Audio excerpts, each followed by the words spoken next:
14-year-old Amy Sullivan pressed her father's final letter from Afghanistan against her chest as she walked onto the stage of America's biggest talent show, while TV producers in the audience were already calculating how to monetize her story. But none of them knew that the aggressive leukemia advancing through Amy's body had given her only 6 weeks to live, or that Patrick Swayze was backstage listening to this conversation. And absolutely none of them could predict that the song Amy was about to perform would become the most powerful moment in American television history. This isn't just the story of a sick child joining a talent show. This is the story of a fallen soldier's promise to his daughter, bringing greedy Hollywood executives to their knees, and Patrick Swayze changing the entire entertainment industry in a single night. Amy Sullivan's father, Staff Sergeant David Sullivan, enlisted in the Army in 2001, right after 9/11. "I'm going to make sure no child grows up afraid," he had told his wife, Jennifer. Amy was only 2 years old then, not even knowing her father was a hero. During David's third deployment to Afghanistan in 2014, an IED explosion hit his unit. David was killed immediately, but in his dying breath, he gave the medic his final message. "Tell Amy Daddy kept his promise. She's safe to dream now." Jennifer gave Amy that message when she was 12 years old. "Your father died so you could have the freedom to chase any dream." Amy made a decision that day. She would honor her father's sacrifice by performing on the world stage. But in 2016, Amy began experiencing persistent fatigue. Blood tests, bone marrow biopsy, devastating result, acute lymphocytic leukemia, aggressive form. "How long?" Jennifer asked oncologist Dr. Martinez. "With aggressive treatment? Maybe 2 years. Without treatment?" Dr. Martinez paused. 6 months. Jennifer immediately chose aggressive treatment, but the cost was astronomical. Military widow benefits barely covered basic necessities, let alone experimental cancer therapy. Amy never stopped singing practice, even during treatment. In her hospital room, during chemo sessions, even when too weak to stand. "I promised Daddy," she would tell Jennifer. "I have to make it to that stage." In late 2017, Dr. Martinez delivered devastating news. "The treatment isn't working. Amy has maybe 6 weeks left." That night, Jennifer had to tell Amy the truth. "Baby, the doctors say we're running out of time." Amy's response broke Jennifer's heart. "Mama, I need to get on TV. Daddy's watching from heaven, and I promised him the world would hear me sing." Desperate, Jennifer started with local talent shows, small venues, community centers, anywhere Amy could perform. Amy's voice was extraordinary, powerful, emotional, trained by YouTube videos and pure determination. Local news picked up the story. Dying military daughter's last wish, sing on national TV. The story reached America's Next Star, the nation's biggest talent show. Producer Marcus Sterling immediately saw an opportunity. Sterling called Jennifer. "We'd love to have Amy on the show. This could be incredible television." Jennifer was thrilled but concerned. "Mr. Sterling, Amy is very sick. She can barely travel." "Don't worry, we'll take great care of her. This will be a beautiful story." What Jennifer didn't know, Sterling was already planning Amy's storyline. An internal memo leaked later revealed his true intentions. Dying military kid equals massive ratings. Milk the tragedy. Maximize emotional manipulation. Perfect finale material. During rehearsal week, they brought Amy to Hollywood. Amy was weak but excited, but she overheard backstage crew conversations. "Poor kid won't last until finale. At least we get good footage before she goes." Amy was devastated, but didn't tell her mother. She realized they saw her as entertainment, not a person. When show night arrived, Amy could barely stand. The 6-week timeline was now down to maybe 10 days. But Amy was determined to honor Daddy's promise. Backstage, Patrick Swayze was the show's guest mentor. Producers specifically requested him for the military family episode. They wanted his wholesome image. Patrick's first conversation with Amy Hi, Amy, I'm Patrick. How are you feeling? Scared, Mr. Swayze. Not about dying. About failing my daddy. Patrick immediately connected. Tell me about your father. Amy told her father's story, the sacrifice, the promise, Afghanistan, her determination to honor his memory. Patrick listened with growing emotion. Amy, what song are you performing? The Star-Spangled Banner. Daddy always said it was the song of freedom he fought for. Patrick was stunned. That's an incredibly brave choice. The national anthem is the most difficult song to perform. I know, but Daddy died for those words. I want to sing them right. In that moment, Patrick decided, this child wasn't just a performer. She was a symbol of everything that the entertainment industry should respect. Before Amy went on stage, Patrick overheard producer Sterling talking to the camera crew. Make sure you get close-ups when she struggles. If she collapses, keep rolling. This is television gold. Patrick was disgusted. Industry vultures ready to exploit a dying child's final moments. Amy was announced. Ladies and gentlemen, 14-year-old Amy Sullivan, daughter of fallen hero, Staff Sergeant David Sullivan.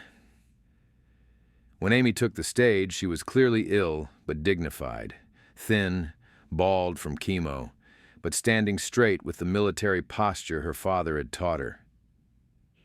Before I sing, Amy said into the microphone, I want to tell you about my daddy.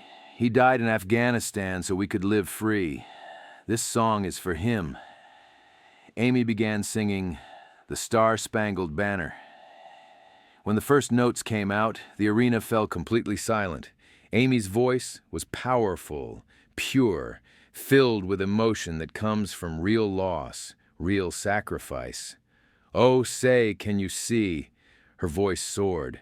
Cameras showed audience members crying, judges wiping tears. This wasn't a performance. This was a prayer. Land of the free, home of the brave. The final line was delivered with such power, such conviction, that the standing ovation began before the song ended. Amy finished, briefly swayed from exhaustion, but remained standing. She saluted, exactly like Daddy had taught her. The arena erupted. 5-minute standing ovation, judges crying openly, but then Marcus Sterling made a devastating decision. During the commercial break, Sterling approached the judges. Great performance. Very moving. But let's be realistic. She's dying. Viewers don't want to watch terminal illness progress on television. We need to eliminate her now, while the story is still beautiful. Judge Sarah Henderson was shocked. Marcus, that was one of the greatest performances in show history. Sarah, think practically. She has days left. If she dies during the season, legal nightmare, PR disaster. Cut her now while it's still inspiring. Patrick overheard the entire conversation. His fury was building. When the show returned from commercial, the judges gave their verdicts. Sarah Henderson. Amy, that was extraordinary. You have my yes. Second judge, Michael Torres. Your father would be proud. Yes from me. Third judge, Rebecca Walsh, hesitated. She'd clearly been instructed by Sterling. Amy, you're incredibly talented, but pause for dramatic effect. I have to think about the show's direction. I'm sorry, but it's a no from me. Amy's face crumbled. She'd poured everything into that performance, honored Daddy's sacrifice, and been rejected. Jennifer was in the audience, sobbing. Amy had weeks left, and this was her final chance. But Patrick Swayze couldn't stay silent. Patrick walked onto the stage and took the microphone from the host. Ladies and gentlemen, Patrick addressed the live television audience. I need to say something. The production crew was confused. This wasn't scripted. Amy Sullivan just gave the most honest, powerful performance I've witnessed in 30 years of entertainment. Her father died defending the freedom that includes freedom to dream, freedom to pursue excellence. Sterling was frantically signaling cameramen to cut to commercial, but Patrick continued. But this show just rejected her, not because she lacks talent. She's extraordinary, because producer Marcus Sterling decided a dying child is bad for ratings. The audience gasped. Patrick had just exposed the show's cruel calculation on live television. Sterling rushed on stage. "Patrick, please step back." "No, Marcus. America needs to hear this. You told the judges to eliminate Amy because her illness is inconvenient for your television show." Live television, 20 million viewers watching this confrontation unfold. You turned this child's final wish into a ratings strategy. You exploited military sacrifice for entertainment value. Sterling was trying damage control. "Patrick, you're misunderstanding." "I'm understanding perfectly. Amy Sullivan's father died for this country. She honored that sacrifice with an incredible performance, and you rejected her because dying children don't test well with focus groups." Patrick turned to Amy, who stood frozen on stage. "Amy, your daddy's promise wasn't about a television show. It was about having courage to stand for what's right. You did that tonight." Patrick faced the audience. This industry forgot what entertainment should be, elevating human spirit, not exploiting human tragedy. He addressed the camera directly. "Marcus Sterling just showed America what's wrong with television. Tonight, we choose differently." Patrick announced to the live audience, "I'm establishing the Amy Sullivan Foundation for Children of Fallen Service Members. Amy will be the first scholarship recipient." Amy collapsed, crying, not from illness, but from relief that someone finally understood Daddy's real promise. Sterling's career ended that night. Within hours, #Sterling exploitation was trending worldwide. The network fired him before the show ended. Amy lived 6 more months. 6 months filled with purpose. The foundation launched. Military children across America received support. Amy's story inspired legislation for better veteran family benefits. When Amy died in 2018, her funeral was attended by thousands.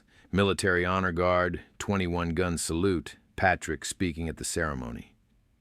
"Amy kept her father's promise," Patrick said at the funeral. "She showed America that real entertainment honors sacrifice, doesn't exploit it." The Amy Sullivan Foundation today operates in all 50 states. More than 10,000 military children have received college scholarships. Amy's performance that night became the most viewed video in television history. 500 million views worldwide. Marcus Sterling never worked in television again. Every job interview, the Amy Sullivan incident was mentioned. His exploitation became a textbook example of industry ethics failure. Patrick kept Amy's final letter, written a week before she died. "Mr. Swayze, thank you for helping me keep Daddy's promise. Now other military kids will have their chance to dream." The Pentagon created the Amy Sullivan Medal for children who honor military sacrifice through arts. Amy was the first recipient, posthumously.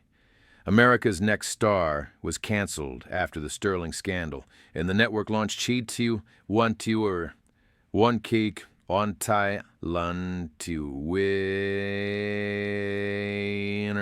a show dedicated to performers with inspiring stories, never exploiting personal tragedy. Patrick's career flourished until his death in 2009.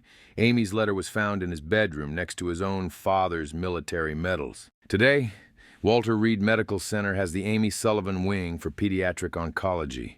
Military families receive free treatment. Arts therapy programs are standard care. Amy's original performance video is required viewing at military academies. Cadets learn about honor not just in combat, but in civilian life. Jennifer Sullivan is now the Foundation's executive director. Amy never got to grow up, she says, but her voice grew into a movement that honors every military family. David Sullivan's grave marker was updated. Beloved father, American hero, his daughter kept his promise. Because Amy Sullivan proved that some promises transcend death, some voices echo across generations, and some television moments change entire industries. Staff Sergeant David Sullivan fought for freedom overseas. His daughter fought for honor at home. Patrick Swayze fought for both their legacies. And together, they proved that real entertainment doesn't exploit tragedy. It transforms it into triumph. The soldier's promise kept. The daughter's voice eternal. The industry forever changed. Amy's story reminds us that true heroism isn't always found on battlefields or movie screens. Sometimes it's found in a 14-year-old girl honoring her father's sacrifice, in a celebrity risking his career for what's right, and in an industry finally learning that some things matter more than ratings. That night, on live television, Patrick Swayze didn't just defend one dying child. He defended the very soul of entertainment itself. He reminded millions of viewers that behind every story, behind every performance, behind every dream, there are real people with real hearts and real hopes that deserve our respect, not our exploitation. Amy Sullivan sang the national anthem that night, but she gave America something even more precious. She gave us back our sense of honor. And Patrick Swayze made sure the whole world was listening. If this incredible story of courage, honor, and standing up for what's right moved you, remember that we all have the power to choose compassion over profit, dignity over exploitation, and truth over convenience. Share this story with someone who needs to hear that real heroes come in all sizes, and sometimes the greatest victories happen when someone finally says, "Enough," and chooses to do what's right.